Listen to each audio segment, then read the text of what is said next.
Pastor Ezekiel has allowed us to take the media to the church so that the truth of the matter is brought up. What are we expecting to see there? The church has a compound. It does not have a place for people to walk in and sleep. The policy of Pastor Ezekiel's church is that only people who come in can sleep in those facilities after paying 500 shillings per day. That is the policy of that institution. The policy goes further to say you can only be allowed to stay in that church premise, that hostel, to a maximum of 5 days. So there is nobody going to stay there for 1 year. Biologically, even if anybody is fasting 5 days, nobody will die. Pastor Ezekiel's clients or customers or congregation, only 0.5% come from Kilifi County. 35% are foreigners coming from the US, Dubai, Uganda, Germany, England, USA. And the rest, around 72, come from regions outside Kilifi County. This is an international place. Within the premises, there is a hotel, a restaurant where people eat, classified in terms of VIP, classified in terms of affordability. Pastor Ezekiel, within that premise, has an international school with 10 students. 2 are day scholars. 8 are boarders. The school is 3 months old.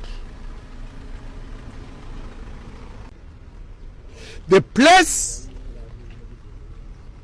which we are going to visit is being built into a model city with modern facilities, with CCTV footages, with well-lit streetlights, with tarmac, and with cabro pavements.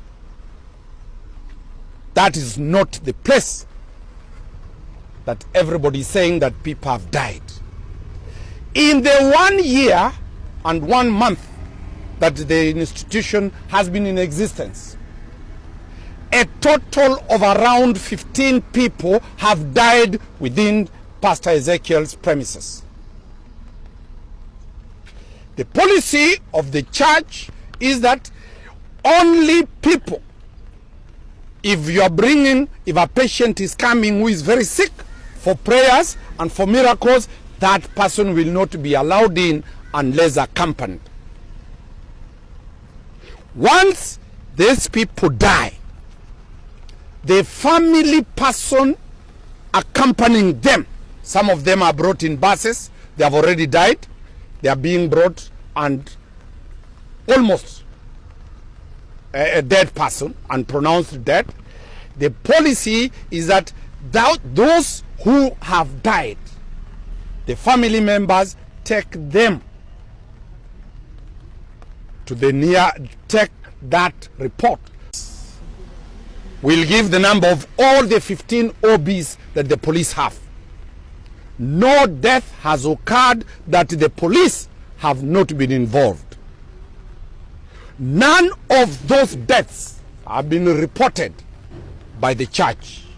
It is the family members who bring these people and they report, they go and bury their dead. The church has never done, and none from those 15 people that we have said have died there has died out of fasting. As we move further, the policy of the church, as I've said, no child is allowed within the church premises without being accompanied by a parent. That is the position. So any child coming to the institution must be accompanied by a parent, or else entry is restricted. Let us look at the security arrangement between Pastor Ezekiel's church and the national security organs. The area chief's office is 500 meters away from the church of Pastor Ezekiel. And at the chief's place, there are administration police officers. Is 1 kilometer away from the church of Pastor Ezekiel. If there is any death or any incident that is peculiar, the OCS or the police officers there would have known. So in terms of security arrangements, as we have put it, it is completely false to link this to Shakahola. As we move further, the congregation of Pastor Ezekiel, their congregations, the church is built to have a capacity to hold 43,000 people at one sitting.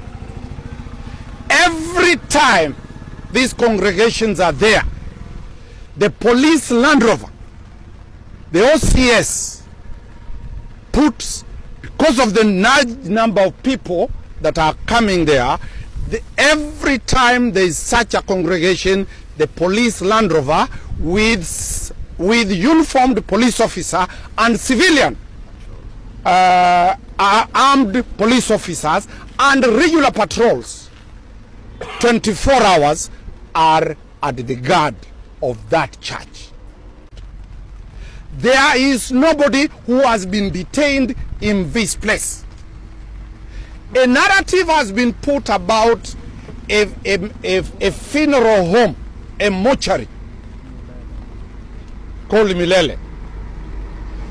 Milele does not border the church. It's not near Pastor Ezekiel's church. It is 10 kilometers away. The church of Ezekiel, the administrators of that church, Ezekiel himself has never booked anybody at Milele mortuary. He has never even been there. So we shall be asking the police to provide data when Pastor Ezekiel ever stepped in Milele mortuary. That is a private entity, completely disassociated with the church of Pastor Ezekiel. Does Pastor Ezekiel have property acquired fraudulently? We have been given all the title deeds owned by Pastor Ezekiel's church. Pastor Ezekiel donates food.